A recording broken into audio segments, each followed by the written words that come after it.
Hey guys, how's it going? Welcome back to the part 2 of Python function.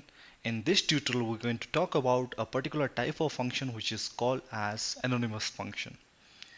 Okay, just to recap, in the last tutorial, we have seen how you can write function in Python, how you can use function to reduce the number of line in your code, and how you can call the function once you define it after later point of time in the code.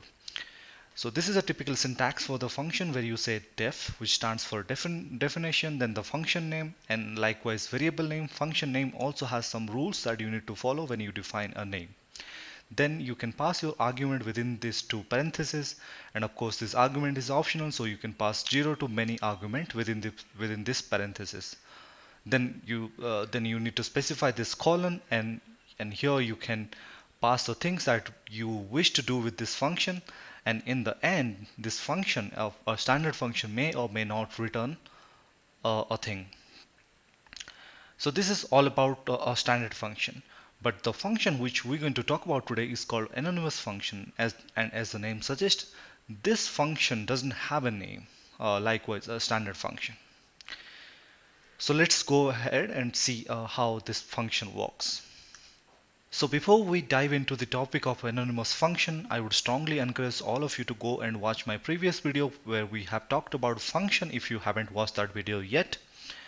Or then you can resume from this point, or else I would just assume that you have already know about function or at least standard function and proceed. So this is the standard syntax for an anonymous function where you use the keyword lambda instead of def, which you use for standard function. For anonymous function, you use the keyword lambda. Then likewise, a standard function here you can pass 0 to many arguments. So if an anonymous function doesn't have an argument, that's perfectly fine. And unlike standard function, you don't need to put two parentheses to specify the arguments, and after that arguments you need to pass this colon and the expression. And here I want to highlight one point, that this expression has to be syntactically one line. So if a function that you wish to do or wish to write has many lines, you cannot use that in the anonymous function. Okay, and as this anonymous function use the keyword lambda, most of the time many people call this as lambda expression. So if somebody tells you that, don't get confused. Both lambda expression and anonymous function are same. They use both interchangeably. Okay, now it's mostly confusing right now, but when we go to the Python shell and do this all the code by ourselves, then it would be more clear to you. So let's go and see how you can write this thing in Python. So here we have defined a simple function by def, which stands for definition, and the keyword for a standard function. Then I'm using my fun as a function name in this case. Then of course I'm using two parentheses, even though this particular function doesn't take any argument, still we need to specify this parenthesis to say to Python that this is a function which takes no arguments. Then in the body part I'm saying this is a function. So basically this function will not do anything rather than printing this statement. And here I'm calling that function. Now let's go ahead and run this one. And here you can see this is my function. So when we call this function, it's just executed the function which is printing this line. Okay, now let me comment this one. And here I can say print my fun. And oops. And if I just run it, here you can see this is a function and my fun, which name is my fun, and there's a strange number is you can see at the end of this line. And what is this number? So this is what we call namespace. I'm going to create another tutorial for to dedicating this tutorial to namespace, but as of now let me give you intuition why this is important in Python. Okay, let me give you a funny instance in a real life situation. I have a friend whose name is Rahul. Okay, and he is my friend. And there's also a movie character, Rahul. So this is the name of a uh, movie character. And also, my sister has also a friend whose name is Rahul. Now, if you ask me about who is Rahul, and probably if you go ahead and search the name Rahul in Facebook or LinkedIn, you will probably get thousands of results. But for me, if you ask me who is Rahul, I will probably tell you this guy who is my friend. Okay? Then you say, okay, I'm not talking about your friend, but I'm asking about who is Rahul. So probably I will tell the one who is friends with my sister. And then when he said, no, no, no, I'm not talking about not your friend, not your sister friend, in general, Rahul. Then probably I will tell you that, okay, are you talking about Rahul of that movie, Then go, okay, here, yes. So the chain of Rahul. So if you ask me, the Rahul priority starts from here. So I will tell when you say ask me Rahul, I will go to this one. Then probably second one this one, and third one is this one. And if you probably ask my sister, it's different. Probably she will tell you the first this one, then this one, and probably third the movie character. So namespace is nothing but the space in which that variable name or the name is defined. So here Rahul Sharma is the namespace for me. So that's why whenever you ask me the Rahul, I will always tell you this one is the one. And for her, for my sister, it's a different one. And for her, this is the Rahul. So the space in which the name and variable defined in Python is called namespace. And and how we recognize that this Rahul is different than this Rahul or this one, basically in our mind, like we humans recognized or keep up pictures in our mind so that we can distinguish between this one to this one. But in Python, instead of keeping a picture of a variable or name, they use a keyword, so a long string, which we have seen, and that's what called the namespace. And the namespace they use to distinguish between two variable names or function names, whatever it is. Okay, this is the namespace of that function myFun at this instance or this execution. If I go ahead and run this one again, you can see the namespace has been changed now because this is the different execution than the previous one. So each time you run it, you can see the namespace is different one as compared to the previous one. Okay, to give you a bit of more clarity on what namespace is, let me comment this one and write here a inbuilt function called sum, and let me print this one and will show you what it will print. So here you can see it's a built-in function sum, but I'm thinking of defining a function, a user defined function, which name is also sum and which takes two arguments, let's say a and b and b,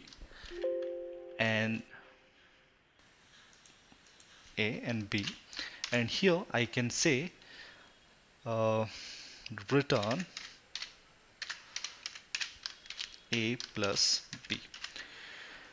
Both inbuilt function sum and the user defined function sum are doing the same thing, but let me right now print the function print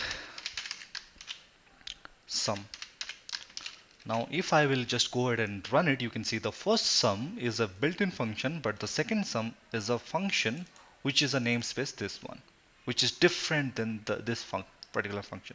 So for Python, this function, this one is different than this one, and how it makes sure that these two are different by using the namespace. Okay, let's go ahead and comment this one out, and let's write a lambda expression or anonymous function who will do the same thing as this one. So here we can say the keyword lambda, then here I won't pass any arguments. In that way, uh, it will be similar to this one. And here I can just copy this one and paste it here. When I save it and run it, it got executed without an error. But if I so how to access this one? So here the one way, because this one is an anonymous function and it doesn't have a name. So one way we can access this one by giving it a name. So let me assign a variable x, and to that x I'm assigning this lambda function or lambda expression or anonymous function. And when I say print x, and here you can see this x, this anonymous function is a lambda one, and this is the namespace of that function. Okay, now let me comment this one out, and here I can write a very simple function of let me say x is equal to lambda x. So x is the argument which it's gonna take. Then what it gonna return? It will return x square, which is this one, plus 2. So this is the thing. So it will take x as the argument, whatever the value you will provide it to this one. Oh, let me change the different name here. So let's say y. So y is the name of this particular this function, this lambda function, and this lambda function will take x as argument and will perform this particular thing and return it. So, and one thing I probably forgot to mention, that lambda expression by default return this expression, so you don't need to specify what value it should return. So whatever it's gonna execute, that thing gonna return after this one. So y is being assigned to this particular thing. So now let me go ahead and run this one, uh, y, and here I can pass a value 2, and let me print it, or else we cannot see anything. So here I can say print.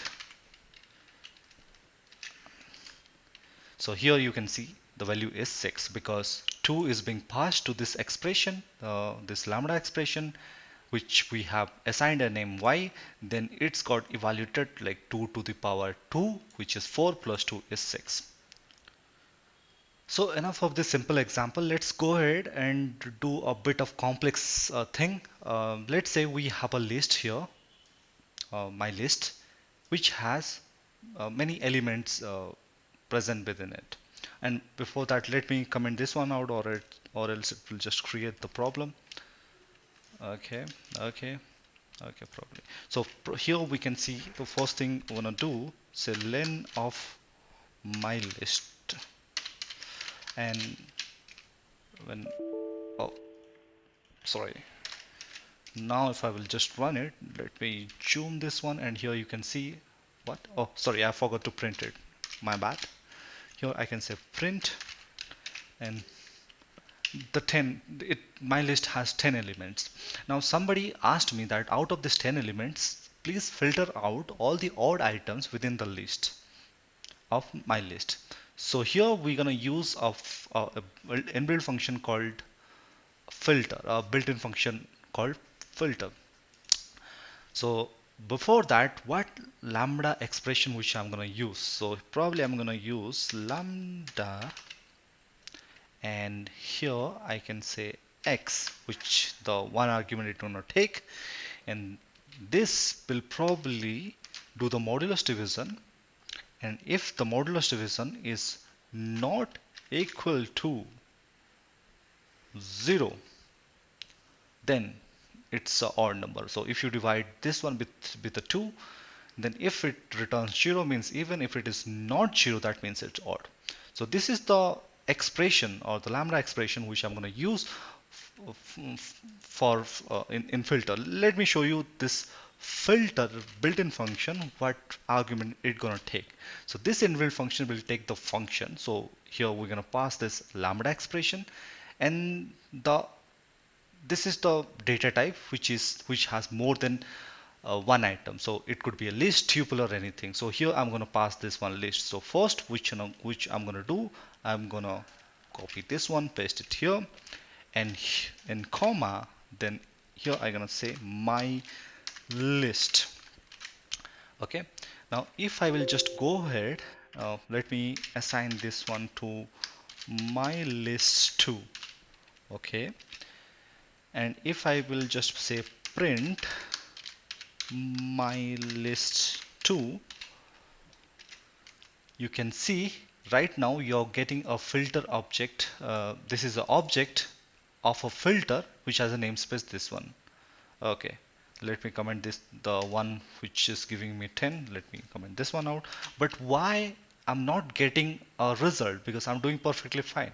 Because filter, this inbuilt function, will return a object. We don't worry about this concept of object. We're going to talk when we reach to class and object. But as of now, let's say this filter inbuilt function will return something which is not readable.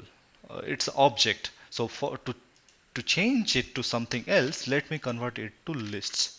So if I will just say list in build function over this one, and if I will just run it now, you can see right now I got all the items which is divisible, which is not divisible by 2. That means odd number. And let me print this one so that you can compare it very well. So oops, len, I don't need len function, I just need the entire list. So here you get the entire list, and here the number which is divisible by 2. Okay, let me comment this one out. And here, let's say somebody asked you to increase the each item of the list by 2. So one way to do that using a one-liner. So here I can say for item in my list, and here in the beginning I can say item plus 2. Okay, and the whole thing I can pass it